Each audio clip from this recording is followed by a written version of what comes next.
Assalamualaikum warahmatullahi wabarakatuh.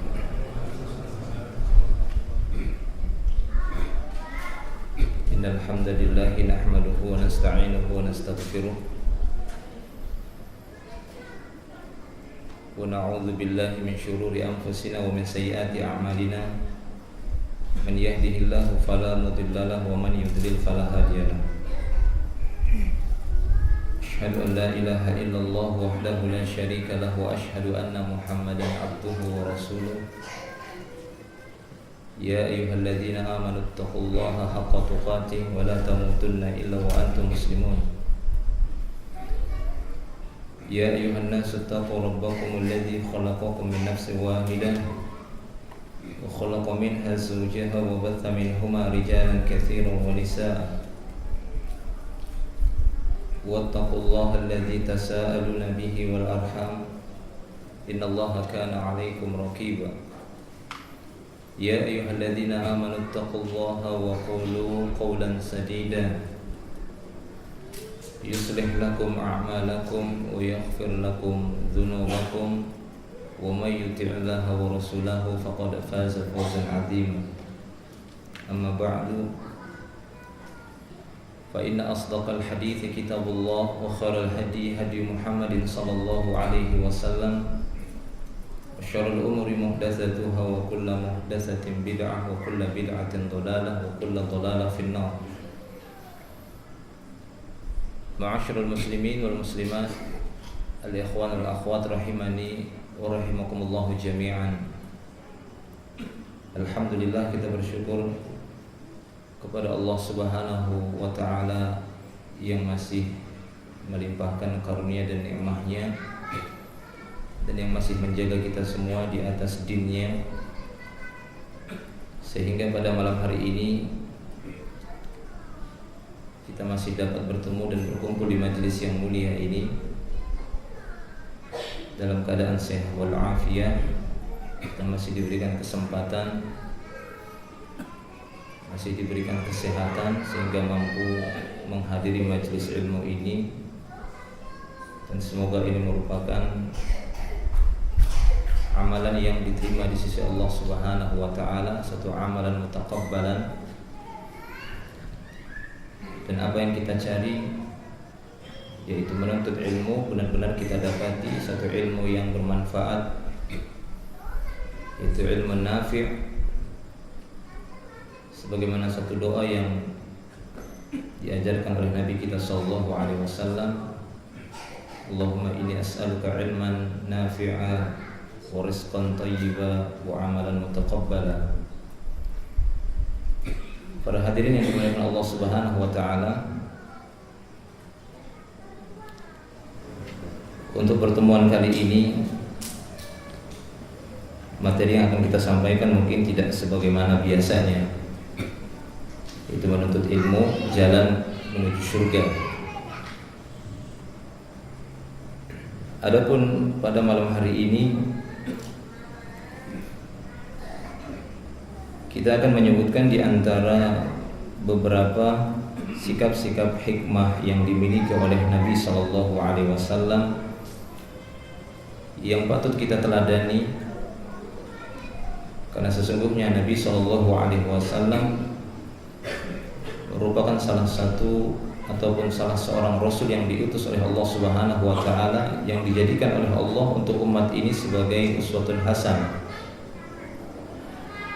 Laqad kana lakum fi Rasulillahi uswatun hasanah. Dan uswatun hasanah sebagai satu contoh teladan yang terbaik bukan hanya sebatas beliau memberikan contoh di dalam masjid saja, sehingga sebagian orang hanya memahami ketaatan ataupun ketakwaan itu hanya sebatas dijaga di masjid, yang mengakibatkan mereka meninggalkan ilmu tersebut tatkala mereka bermuamalah di luar masjid. Padahal kita ketahui Nabi Shallallahu Alaihi Wasallam menyebutkan bahwasanya ketakwaan itu dimanapun kita berada. Ini sabda Nabi Shallallahu Alaihi Wasallam yang mungkin sudah kita hafal, ittaqillah haitsuma kunt. Bertakwalah kepada Allah dimanapun engkau berada. apakah itu di masjid ataukah di luar masjid, bahkan di tempat-tempat yang tertentu dituntut kita untuk senantiasa bertakwa kepada Allah dimanapun kita berada. Maka dari itu kita akan menyebutkan beberapa hadis di sini yang mudah-mudahan bisa kita ambil ilmu yang terdapat di dalamnya, yang bisa kita jadikan sebagai satu contoh untuk kita terapkan di dalam kehidupan kita. Itu bagaimana sikap ataupun sifat hikmah yang dimiliki oleh Nabi Shallallahu Alaihi Wasallam. Dan sesungguhnya Allah Subhanahu Wa Taala akan memberikan hikmah itu kepada siapa yang Dia kehendaki. Itu hikmah yang dimaksud di sini buah dari ilmu, memiliki sikap-sikap yang bijaksana. Allah Ta'ala berfirman di dalam surah Al-Baqarah, yu'til hikmata man yasha' wa may yu'tal hikmah faqad utiya khairan katsiran. Allah Subhanahu wa taala akan memberikan hikmah kepada siapa saja yang Dia kehendaki, dan siapa saja yang diberikan hikmah maka sungguh dia telah mendapatkan kebaikan yang sangat banyak sekali. Maka carilah hikmah tersebut di dalam syariat Islam dengan mencontoh Nabi Shallallahu Alaihi Wasallam, tidak hanya kepada perkara-perkara ibadah ataupun hanya sebatas perkara sholat saja, tapi seluruh apa yang dilakukan oleh Nabi Shallallahu Alaihi Wasallam kita usahakan untuk kita ambil, kita teladani, sebagaimana firman Allah Subhanahu Wa Taala, wa ma atakumur rasulu fakhudhuhu wa ma nahakum anhu fantahu. Baik, ikhwan fillah rahimani wa rahimakumullah wa iyyakum jami'an. Ada satu contoh yang telah diterapkan oleh Nabi Shallallahu Alaihi Wasallam sebagai bentuk hikmah di dalam menyampaikan dakwah. Ketahuilah bahwasanya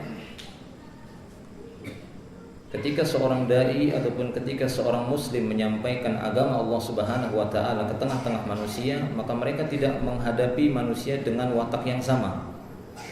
Tetapi mereka akan menghadapi berbagai macam atau berjenis-jenis kepribadian ataupun watak tabiat yang berbeda-beda, sehingga seorang dai tidak bisa memukul rata, kemudian tidak melihat bagaimana kriteria ataupun bagaimana latar belakang orang yang sedang dia dakwahi. Karena sesungguhnya Nabi Shallallahu Alaihi Wasallam kita dapati beliau juga memiliki sikap-sikap yang berbeda-beda antara satu dan yang lainnya, sehingga sejauh mungkin seorang muslim ataupun seorang dai berusaha untuk mencari bagaimana agar dakwah tersebut sampai dengan cara yang hikmah dan tidak melanggar larangan-larangan Allah Subhanahu wa taala. Mungkin masih kita ingat bagaimana kisah perjalanan Nabi Shallallahu Alaihi Wasallam ketika beliau mendakwahi orang-orang yang berada di kota Taif.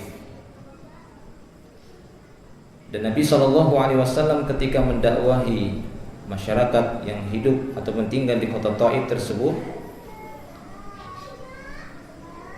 Rasulullah Shallallahu Alaihi Wasallam bukan disambut dengan sambutan hangat, tapi disambut dengan sambitan yang keras, dilempari, begitu ya. Bukan disambut dengan sambutan yang hangat dakwah beliau, tapi disambut dengan sambitan yang keras, sehingga berdarah bagian wajah Rasulullah Shallallahu Alaihi Wasallam. Bahkan didapati dalam beberapa riwayat sampai-sampai beliau jatuh pingsan, ya, di sebuah pohon, dan tidaklah beliau sadar melainkan di hadapan beliau ada dua malaikat penjaga gunung dan malaikat Jibril ada di sebelah Nabi Shallallahu Alaihi Wasallam. Dan ringkas ceritanya, dua malaikat penjaga gunung tersebut menawarkan kepada Nabi Shallallahu Alaihi Wasallam, kalau seandainya Nabi Shallallahu Alaihi Wasallam mau, ya, dan diizinkan, maka akan kami angkat dua gunung ini, kami timpakan kepada kaum Taif tersebut. Kedua malaikat itu pun berkata kepada Nabi Muhammad sallallahu alaihi wasallam, "Ya Muhammad, in syi'ta an utbiqa 'alaihimul akhbasyaini." Wahai Muhammad, jika engkau mau, maka akan aku timpakan ke malaikat tersebut kepada kaum tersebut dua gunung ini. Maka apa jawab Nabi sallallahu alaihi wasallam? Apakah Nabi mengatakan, "Oh iya, pantas untuk mereka. Enggak tahukah mereka saya ini Rasul paling mulia?" Kan begitu ya. Ya, habisi saja sudah, biar rata, tidak perlu hidup orang seperti itu. Masa sudah jelas-jelas ini Rasul utusan Allah kok bisa-bisanya dilempari? Tidak seperti itu Nabi kita Shallallahu Alaihi Wasallam. Tapi justru apa kata beliau Shallallahu Alaihi Wasallam? Dia mengatakan, bal arju ayyukhrijallah min aslabihim man ya'budullaha wahdah la yusyriku bihi syai'a. Bahkan aku sangat berharap agar Allah Subhanahu wa taala mengeluarkan dari sulbi-sulbi mereka orang-orang yang beribadah hanya kepada Allah semata dan tidak menyekutukan Allah Subhanahu wa taala. Justru ini yang diharapkan oleh Nabi sallallahu alaihi wasallam. Padahal kita ketahui bagaimana sambutan orang-orang yang berada di kota Taif tersebut. Mereka bukan menyambut Rasulullah tapi menyambiti Rasulullah sallallahu alaihi wasallam. Bahkan beliau ditawarkan oleh para malaikat untuk ditimpakan kedua gunung yang berada di antara kota Taif tersebut, ditimpakan kepada kaum itu. Namun beliau sallallahu alaihi wasallam lebih mendahulukan sikap hikmahnya, karena yang diharapkan bagi seorang dai adalah bagaimana orang-orang itu bisa mengenal agama Allah Subhanahu wa taala. Itu yang kita inginkan, bukan bagaimana orang-orang tersebut hancur dan binasa karena menolak dakwahnya. Karena sesungguhnya seorang dai ataupun para nabi itu sudah biasa ditolak dakwahnya. Makanya Nabi Shallallahu Alaihi Wasallam ditegur oleh Allah Subhanahu Wa Taala di dalam firman Allah Subhanahu Wa Taala di dalam surat Al-Qalam, mungkin itu ya, dalam surat Al-Qalam ataupun di dalam surat juz 9 itu ya. Fasbir li hukmi rabbika wa la takun ka sahibil hud idh nada wa huwa makzum. Fasbir li hukmi rabbika wa la takun ka sahibil hud. Tahu sahibul hud ya? Antum paham sahibul hud? Hud itu apa? Al-hud ikan besar gitu ya, ataupun ikan paus lah, orang bilang ikan besar. Apa kata Allah Subhanahu wa taala kepada Nabi kita sallallahu alaihi wasallam? Fasbir li hukmi rabbik. Sabarlah engkau ya Muhammad kepada ketetapan Rabbmu, kepada hukum Rabbmu, maksudnya takdir Allah Subhanahu wa taala. Artinya setiap nabi ataupun setiap rasul atau setiap dai akan menghadapi tantangan di dalam menyampaikan dakwah. Tidak semuanya mulus begitu saja. Mereka akan mendapati orang-orang yang menentang dakwahnya, padahal orang yang membawa dakwah tersebut tidak melakukan keharaman, tidak melakukan kemaksiatan, tidak melakukan perkara-perkara yang zalim. Padahal yang mereka sampaikan, yang mereka ajak adalah bagaimana manusia itu beribadah kepada Allah Subhanahu wa taala, mengajak kepada kebaikan, dan dia juga tidak mencontohkan kejahatan. Tapi lihatlah orang-orang yang disampaikan, justru mereka marah. Lagi sekarang kan gitu ya, kalau imam didapati di masjid-masjid umum, sini enggak insyaallah, Pak safnya dirapatkan, langsung dipelototin. Padahal benar kan gitu ya, benar yang disampaikan itu benar, langsung dipelototin. Nah demikian, ikhwan fillah rahimani wa rahimakumullah wa iyyakum jami'an. Sehingga Nabi SAW diperintahkan untuk bersabar. Fasbir li hukmi rabbika wa la takun ka sahibil hud idh nada wa huwa makdzum. Janganlah kamu seperti sahibul hud, yaitu Nabi siapa? Nabi Yunus alaihissalam yang ditelan oleh ikan besar. Idh nada wa huwa makdzum, ketika dia memanggil, bermunajat kepada Rabb-nya, dia dalam keadaan marah kepada kaumnya. Kenapa marah Nabi Yunus alaihissalam kepada kaumnya? Karena ketika Nabi Yunus alaihissalam berdakwah kepada kaumnya enggak terima, tidak menerima dakwah Nabi Yunus. Akhirnya Nabi Yunus pun meninggalkan kaumnya, ditinggalkan kaumnya. Pergi Nabi Yunus, ya. Dia dapati di tepi laut ataupun dia dapati di laut ada kapal yang akan berlayar, dia pun menumpang kapal tersebut, tapi muatannya sudah cukup berat.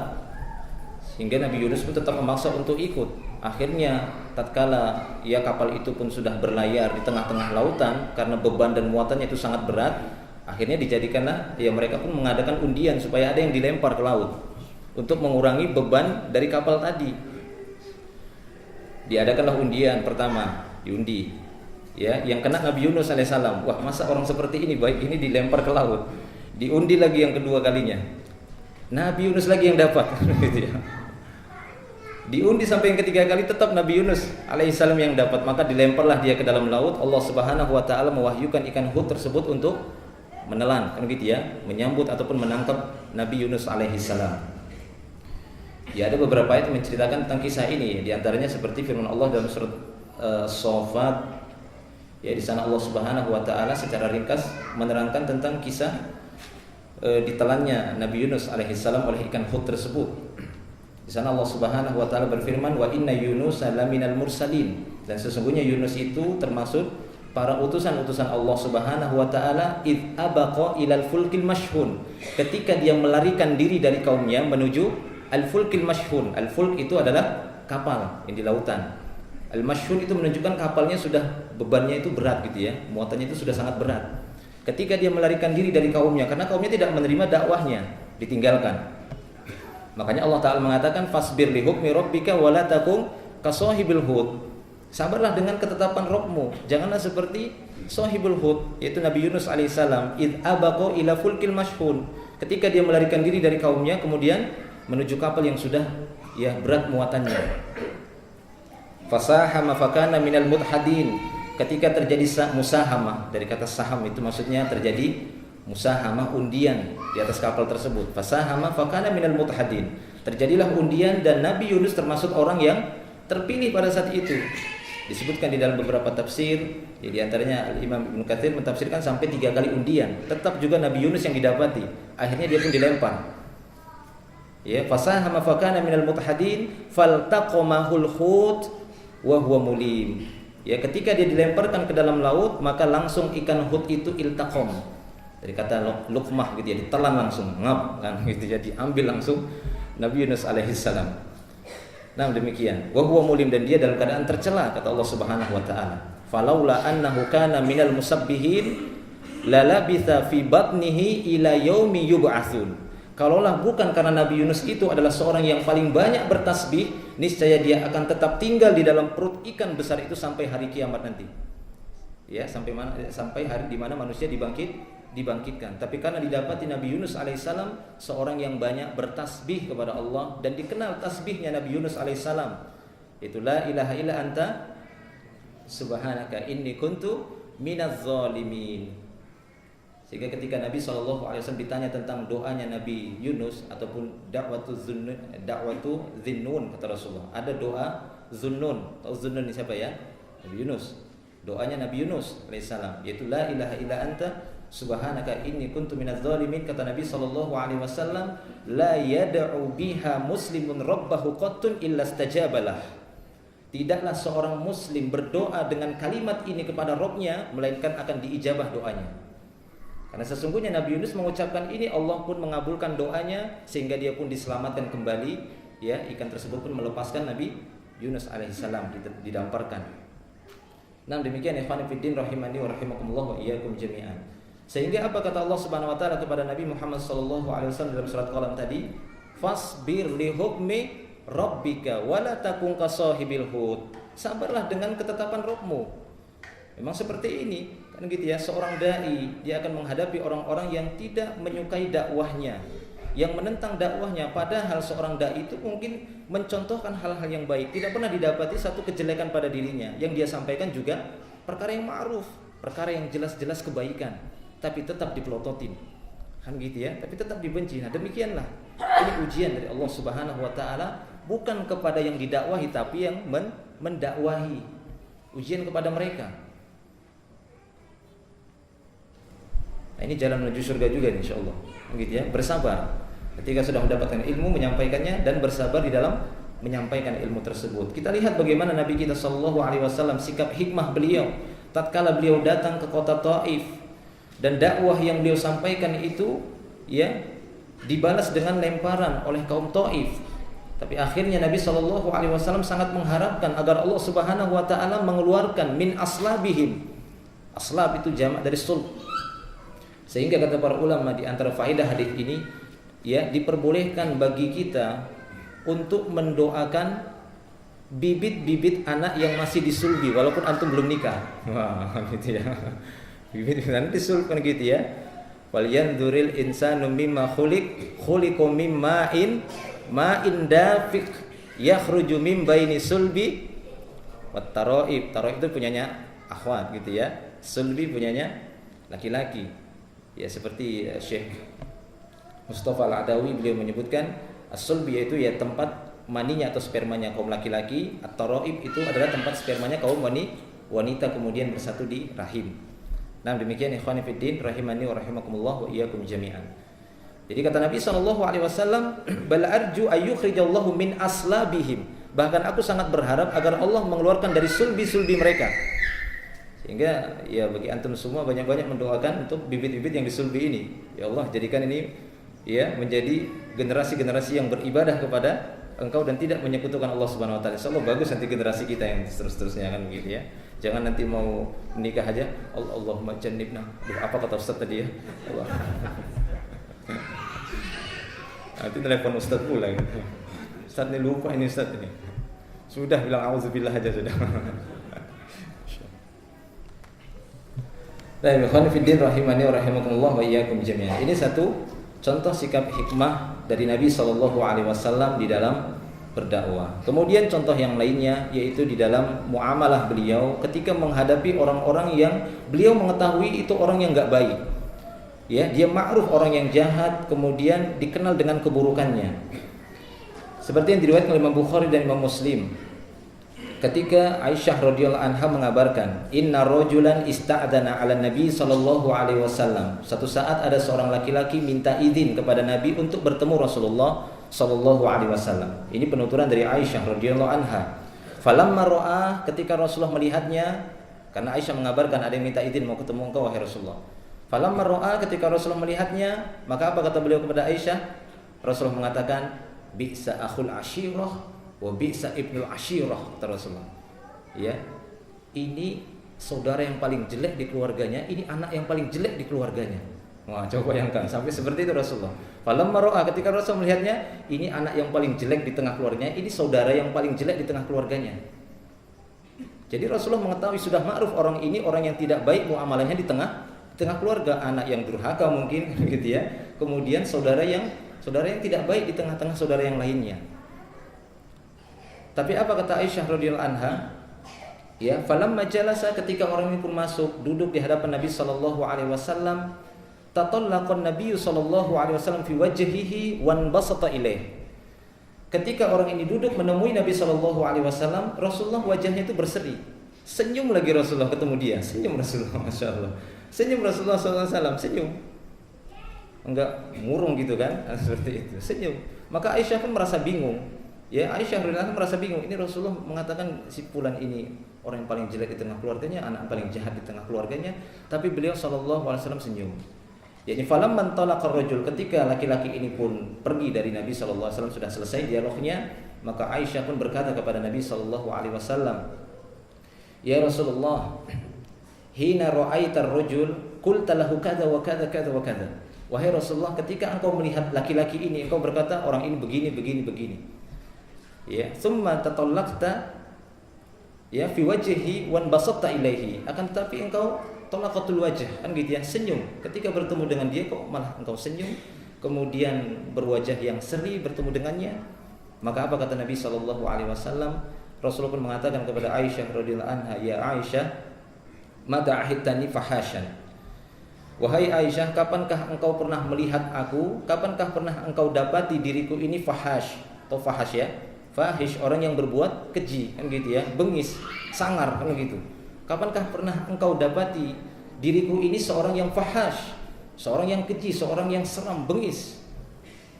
Maka kata Nabi sallallahu alaihi wasallam, "Inna syarrun nas indallahi yaumal qiyamah, inna syarrun nas indallahi manzilatan yaumal qiyamah man tarakahun nas ittiqa'a syarrih." Kama qala sallallahu alaihi wasallam, sesungguhnya seburuk-buruk manusia kedudukannya nanti pada hari kiamat di sisi Allah Subhanahu wa taala adalah seorang yang mana orang lain itu meninggalkan dia karena takut keburukannya. Ini seburuk-buruk manusia, yaitu orang-orang yang manusia yang lain enggak mau bergaul dengannya. Kenapa? Karena buruknya akhlaknya, takut kejahatannya.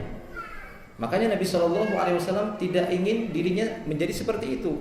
Orang-orang takut dengan beliau sallallahu alaihi wasallam karena beliau didapati bengis, kan gitu ya, kemudian serem ketika bertemu orang. Tidak, tetap beliau sallallahu alaihi wasallam ya memberikan hak sesama muslim, yaitu mendapatkan senyum dari saudaranya.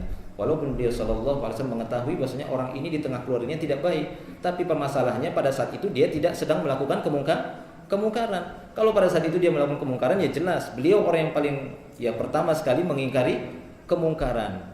Itu perbedaannya. Ya, makanya ketika Syekh Muhammad Ibn Shalih Al-Utsaimin, beliau dikatakan, "Wahai Syekh, ya, bagaimana engkau bisa duduk bersama orang-orang yang mencukur jenggotnya?" Ya, sementara engkau mengatakan kita harus amar ma'ruf nahi mungkar, mengingkari kemungkaran. Maka apa kata Syekh? Syekh mengatakan antum harus membedakan ketika dia mencukur jenggot ya dengan ketika dia sudah selesai mencukur janggutnya. Ini beda atau tidak? Beda. Kalau ketika dia nyukur jenggot kita ada di situ, kemudian kita diam-diam saja, ya jelas kita berarti ridho dengan perbuatannya.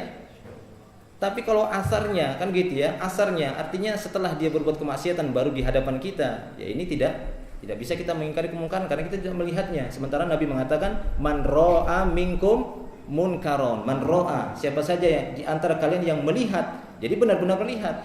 Kalau melihat bekas-bekasnya ini belum tentu. Kan bisa jadi dia mungkin ke tempat cukur rambut kan gitu ya, ketiduran, habis sudah ininya. Lu antum kenapa tahu? Ini pernah kejadian sama seorang ikhwan seperti itu. Kita tanya, loh, mana jenggot antum? Tadi lagi pangkas saya ketiduran, waktu bangun di kaca ini sudah habis katanya. Yang benar saja antum, ini yang benar ini. Masya Allah. Tayyib ikhwan fiddin rahimani wa rahimakumullah wa iyyakum jami'an. Jadi demikian ya sikap hikmah yang dicontohkan oleh Nabi SAW. Beliau membedakan ya ketika orang itu diketahui oleh beliau orang ini memang ya memiliki ya pergaulan yang kurang baik, ada perbuatan yang kurang baik di tengah keluarganya dan beliau mengetahuinya, makanya beliau mengabarkannya kepada Aisyah. Dari sinilah kita ketahui bahwasanya ya terkadang diperbolehkan untuk menceritakan keburukan orang lain kalau memang keburukan itu sangat berbahaya. Ya, sangat berbahaya sehingga orang lain dikabarkan sehingga bisa bersikap hati-hati dengan orang ini. Maka itu insya Allah tidak masalah. Kan tapi ya ini juga harus ya diperhatikan semaksimalnya agar tidak bermudah-mudahan untuk menceritakan keburukan orang lain kecuali kalau memang dikhawatirkan akan berakibat mempengaruhi orang yang lainnya. Wallahu a'lam bishawab. Tayyib fiddin rahimani wa rahimakumullah wa iyyakum jami'an. Kemudian di antara ya sikap Nabi SAW yang lainnya yang bisa kita ambil pelajaran di dalamnya, sikap hikmah beliau ketika mencegah orang lain dari prasangka buruk.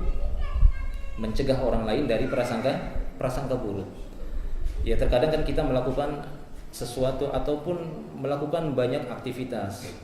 Ya akan tetapi tatkala kita mendapati ada hal-hal ataupun gejala-gejala yang bisa menyebabkan saudara kita memiliki prasangka yang tidak baik kepada kita, maka secepatnya untuk kita tepis, ya kita luruskan agar dia jangan berprasangka buruk kepada kita.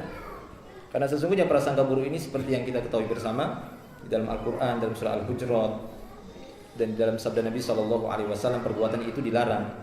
Iyyakum wazzon fa inna dzanna akdzabul hadits. Hati-hatilah dengan prasangka karena ya prasangka itu merupakan akdzabul hadits, ucapan yang paling dusta. Ya mungkin kisah ini pernah ya antum dapati juga ketika Rasulullah SAW berjalan dengan istrinya Sofiyah bintu Huyai, ya berdua di malam hari, kemudian berpapasan dengan dua orang Ansor. Tiba-tiba dua orang Ansor itu mempercepat jalannya, kan gitu ya, ataupun berpaling dari Nabi SAW. Maka Nabi SAW langsung memanggil keduanya. Ya mungkin ya di masa dahulu mungkin penerangan untuk di jalan itu tidak begitu terang kan gitu ya, jadi samar-samar. Maka ketika Nabi SAW mendapati dua orang Ansor ini langsung jalannya cepat kan gitu ya, menghindar dari Nabi SAW, beliau pun memanggil keduanya, ala rislikumah, ya ala rislikumah kata Rasulullah. Maksudnya pelankan jalan kalian, tunggu ya, fa innaha Sofiyah bintu Huyai. Ini Sofiyah, istriku ini kan begitu ya. Maka dua orang Ansor tadi pun mengatakan, Subhanallah ya Rasulullah, Subhanallah ya Rasulullah. Maksudnya loh, masa kami sih bisa menuduh kamu berjalan dengan wanita yang lain kan malam-malam gelap-gelap seperti itu. Dan demikian. Jadi Rasul mengatakan ala rizqikum fa innaha Sofiyah. Ini Sofiyah artinya gitu ya. Karena mereka cepat jalannya berpaling dari Nabi SAW. Subhanallah ya Rasulullah. Maka apa kata Nabi SAW selanjutnya? Beliau mengatakan bahwasanya fa inna syaiton yajri minal insan majrad dam. Jadi ini kata Nabi SAW. Beliau pun menjelaskan fa inna syaiton yajri minal insan majrad dam. Fa inni khasyitu ay yakdzifa fi qulubikum asyarran. Rawahu Muslim. Jadi kata Nabi SAW, sesungguhnya syaitan itu berjalan di tubuh manusia itu secepat aliran darah. Terkadang kejadian-kejadian itu begitu cepatnya syaitan itu langsung memasukkan syubhatnya, kan gitu ya. Langsung memasukkan was-wasnya, bisikan-bisikannya. Alladzi yuwaswisu fi sudurin nas, yang suka membisik-bisikkan di dalam dada manusia. Makanya Rasul mengatakan sesungguhnya syaitan itu berjalan di tubuh insan, di tubuh manusia itu secepat aliran darah. Dan sesungguhnya aku khawatir, aku takut syaitan melemparkan di dalam hati kalian berdua penyakit, syarron, keburukan. Jadi berprasangka buruk kepada Nabi SAW, dan ini bahayanya besar dibandingkan beliau yang berprasangka buruk dengan mereka kan gitu ya. Artinya beliau tidak mengkhawatirkan dirinya. Beliau tidak khawatir beliau itu ya diprasangkai dengan yang tidak baik, tapi yang dikhawatirkan oleh Rasul, ini khosyitu, yang aku takutkan itu kalian. Syaitan itu melemparkan penyakit di dalam hati kalian, karena syaitan itu kecepatannya secepat aliran darah untuk memberikan bisikan kepada manusia. Nah, demikian ikhwan fillah rahimani wa rahimakumullah wa iyyakum jami'an. Ya, jadi bagaimana Nabi SAW kita dapati ya dalam masalah ini, yaitu para ulama mengatakan bahwasanya terkadang kita disyariatkan. Ya, jadi disyariatkan bagi kita semua, kalau kita mengetahui, jika kita mengetahui apa yang kita lakukan, tindakan yang kita kerjakan mampu menimbulkan prasangka yang tidak baik pada diri orang lain, maka enggak apa-apa kita menjelaskannya. Ya, tidak apa-apa kita menjelaskannya. Mungkin orang-orang mengetahui di kantor misalnya, sudah tahu gajinya semua 2 juta, barang itu 2 juta. UM apa? UMP atau UMR? Misalnya 2 juta, kan gitu ya. Kemudian pakai HP harga yang 7 juta, kan gitu ya. Wah, orang-orang pada, wah, mahal itu ya. Oh, ini dikasih sama pemberian dari adik saya yang kerjanya di sana, nah, karena gitu ya, di luar negeri. Itu masalah seperti itu untuk menepis ya prasangka buruk dari mereka, ataupun kondisi-kondisi yang lainnya. Intinya ini perkara yang masyru', perkara yang disyariatkan ya untuk menepis prasangka buruk dari orang lain yang kita lakukan. Yang mungkin kita lakukan, terlebih lagi mungkin orang-orang yang sangat disorot di tengah-tengah masyarakat. Mudah sekali masyarakat berprasangka buruk dengan mereka. Maka ketika berinteraksi dengan masyarakat, ya tidak mengapa terkadang kita menjelaskan hal-hal yang dikhawatirkan bisa menimbulkan prasangka yang jelek di dalam diri mereka. Nah, demikian ikhwani fiddin rahimani wa rahimakumullah wa iyyakum jami'an. Ini mungkin beberapa hal yang bisa kita sebutkan ya di dalam pertemuan kali ini. Ya, walaupun materi yang sebenarnya menuntut ilmu, jalan menuju surga, mudah-mudahan ya ini apa yang kita sampaikan merupakan jalan yang menuju surga, dan ilmu yang kita sampaikan di dalamnya bisa menjadi tambahan ilmu yang bermanfaat bagi kita semua. Ini saja yang mungkin bisa kita sampaikan. Wallahu a'lam bishawab. Tidak ada tanya jawab ya? Atau ada yang mau tanya, silahkan. Kalau saya bisa jawab nanti kita jawab, kalau tidak ya jawab sendiri. Ada yang bertanya, silahkan tafadhol.